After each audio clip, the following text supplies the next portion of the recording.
자, 여러분 안녕하세요. 여러분의 인생에 든든한 내비게이션이 되어줄 지혜, 바로 논어에서 찾아보는 시간입니다. 오늘은요, 무려 2500년 전 공자의 가르침이죠.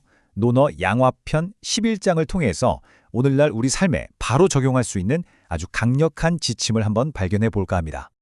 공자가 이런 질문을 던집니다. 예라고들 말하고 또 예라고들 하는데 그게 고작 옥이나 비단 같은 선물을 말하는 거겠어? 또 음악이다 하는데 그게 겨우 종이나 북소리를 말하는 거겠냐고? 와, 정말 날카롭지 않나요? 바로 이 질문이 오늘 우리가 파고들 이야기의 출발점입니다. 그러니까 공자는요, 우리가 너무나 당연하게 생각하는 형식들, 그 껍데기 너머에 있는 진짜를 보라고 말하는 거예요. 우리가 왜 예를 차릴까요? 왜 음악을 듣고 즐기는 걸까요? 그 진짜 이유가 뭘까요?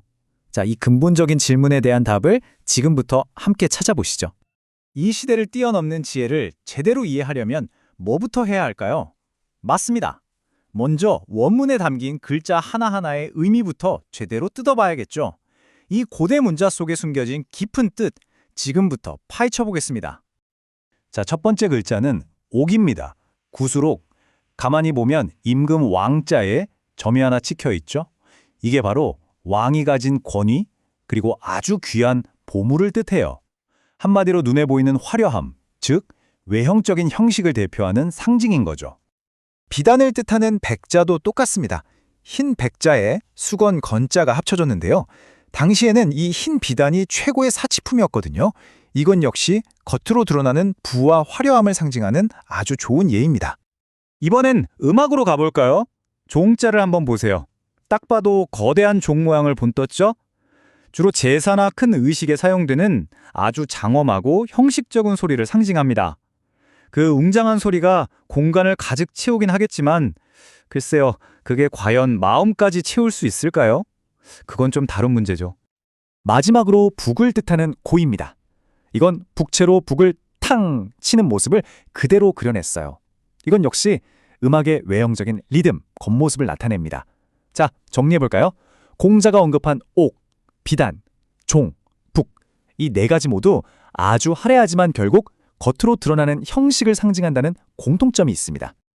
아니 그렇다면 공자는 왜 이렇게 화려한 것들을 굳이 콕 집어서 이야기했을까요?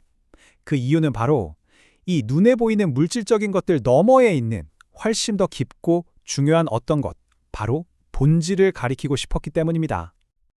자, 여기 표를 보시면 형식과 본질의 차이가 아주 명확해 보입니다. 왼쪽에 옥과 비단, 종과 북 같은 형식은요, 오른쪽에 있는 진실한 마음, 내면의 정서라는 본질이 없다면 그저 텅 빈 껍데기에 불과하다는 겁니다. 중요한 건 겉으로 보이는 비싼 선물이 아니라 인간으로서 지켜야 할 도리이고, 물질적인 가치가 아니라 마음에서 우러나오는 진정성이라는 거죠. 바로 이것이 공자가 생각했던 가장 이상적인 상태의 문질빈빈입니다. 말이 조금 어렵죠? 쉽게 말해서 겉으로 드러나는 세련된 형식, 이걸 문이라고 하고요. 내면의 진실하고 단단한 바탕, 이걸 질이라고 하는데 이 둘이 아주 아름답게 조화를 이루는 상태를 말하는 거예요. 그러니까 겉모습도 멋진데 속은 더 멋진 그런 상태인 거죠. 이건 공자 사상의 핵심인 인과 의가 겉으로 자연스럽게 배어나오는 모습이기도 합니다. 자, 그럼 이제 공자의 메시지가 명확해지죠?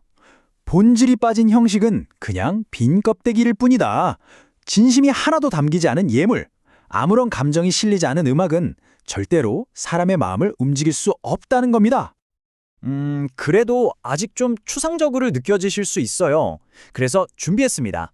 공자가 실제로 이 문제를 어떻게 다루었는지 아주 생생한 이야기를 통해 한번 살펴볼게요. 이 일화를 보시면 형식과 본질의 갈등이 뭔지 확 와닿으실 겁니다. 이야기의 배경은 위나라입니다. 공자가 위나라를 방문했을 때 아주 골치 아픈 사람들을 만나게 돼요. 바로 겉모습의 화려함에만 목숨을 거는 귀족들이었죠. 이 사람들은 말 그대로 본질을 잃어버린 형식이 어디까지 갈 수 있는지를 보여주는 끝판왕들이었습니다.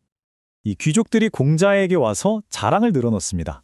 선생님, 이 아름다운 비단과 이 웅장한 족을 좀 보십시오. 이야, 이게 바로 저희의 품격을 보여주는 상징 아니겠습니까? 하고 말이죠. 그들의 관심사는 오로지 눈에 보이는 비싼 물건, 물질적인 상징에만 머물러 있었던 겁니다. 이 말을 들은 공자가 아주 뼈있는 한마디를 던집니다. 진정한 예라는 것은 사람의 마음속에서 우러나와야 하는 것이고 진짜 음악이란 사람의 내면 깊은 곳에 있는 진실함을 드러내야 하는 법입니다. 바로 이 순간이 본질과 형식의 갈등이 최고조에 이르는 장면이죠. 하지만 귀족들은 어땠을까요? 공자의 가르침을 그냥 무시해버렸어요. 에이, 뭘 모르는 소리 하면서요. 그 결과는 처참했습니다. 백성들은 점점 그들을 믿지 않게 됐고 그들이 자랑하던 음악은 그냥 시끄러운 소음이 되어버렸죠. 그들이 바치던 값비싼 예물은 사람들의 마음을 움직이는 게 아니라 차가운 과시로만 보였습니다.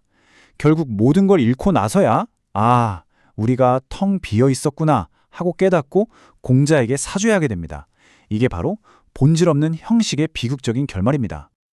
자, 여기까지가 2500년 전 이야기입니다. 그럼 이 오래된 지혜를 지금 21세기를 살아가는 우리 삶에는 어떻게 가져올 수 있을까요? 이 고대의 가르침이 오늘날 우리에게 어떤 길을 안내하는지 지금부터 한번 들여다보겠습니다. 여기 한 학생이 있다고 생각해 볼게요. 이 학생에게 시험 성적이라는 결과물은 오늘날의 옥과 비단일 수 있습니다. 모두가 그걸 보고 판단하니까요. 하지만 정말 중요한 본질은 뭘까요? 성적표에 찍힌 그 숫자가 아니라 더 나은 사람이 되기 위해 포기하지 않고 꾸준히 노력하는 그 과정 자체에 있다는 것. 바로 이런 통찰을 얻을 수 있는 거죠. 우리는 우리 삶 곳곳에서 이 문질빈빈의 균형을 찾아볼 수 있어요.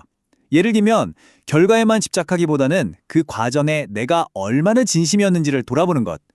또 SNS에 완벽하게 꾸며진 내 모습이라는 비단보다 좀 서툴고 부족해 보여도 진솔한 실제 관계에 더 충실하는 것. 그리고요, 비싼 선물이라는 옥보다 따뜻한 마음이 꾹꾹 눌러담긴 손편지 한 장이 때로는 더 큰 울림을 주잖아요. 마지막으로 직업적으로 성공해서 얻는 화려한 종소리도 중요하지만 그와 동시에 내 내면을 단단하게 채우는 개인적인 성장을 함께 추구하는 것. 이 모든 것이 바로 오늘날 우리가 실천할 수 있는 문질빈빈 아닐까요? 자, 이제 마지막으로 여러분 스스로에게 이 질문을 한번 던져보셨으면 좋겠습니다. 당신의 삶에서 당신을 정말 당신답게 만드는 진정한 가치와 본질, 그 옥과 비단은 과연 무엇입니까? 반대로 어쩌면 나도 모르게 쫓고 있는 껍데기뿐인 옥과 비단은 또 무엇일까요?